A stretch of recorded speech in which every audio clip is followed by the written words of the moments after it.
Alors, comme aujourd'hui la journée c'était bienveillance et environnement, le thème de la journée bienveillance et environnement, j'ai travaillé sur le sujet de la chlordécone, des clés pour agir. En fait, ça consistait à présenter, déjà à vérifier un petit peu au niveau des élèves ce qu'ils savaient de la chlordécone,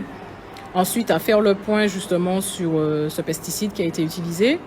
et puis ensuite on a vu un petit peu les différents types d'aliments qui étaient sensibles ou pas à la contamination par la chlordécone.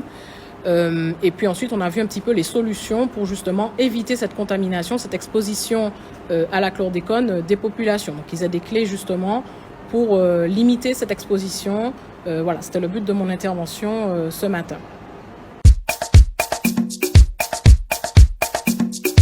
Mais aujourd'hui, en fait, je suis au collège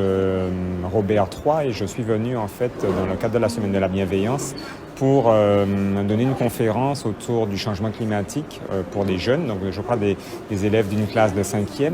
L'idée, c'est de les sensibiliser au fait que nous n'avons pas été suffisamment bienveillants vis-à-vis de notre environnement et c'est la raison pour laquelle cet environnement est fortement dégradé. Et donc, les sensibiliser au fait qu'une autre attitude est possible et cette autre attitude, c'est celle qu'on les invite à avoir dans les années à venir justement pour tenter de pallier ce qu'il est encore possible de pallier parce que on ne peut pas malheureusement tout réparer mais il est encore possible à mon avis d'agir différemment et donc nous espérons véritablement que ces jeunes qui représentent, on va dire, les forces vives de demain, pourront agir favorablement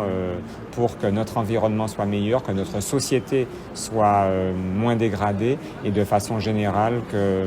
j'ai envie de dire, le cadre de vie soit, j'oserais dire, plus apaisé. Et j'emploie volontairement cette formule parce que je pense qu'à partir du moment où l'environnement est protégé, à partir du moment où l'homme se sent mieux dans cet environnement, il y a un caractère relativement apaisant et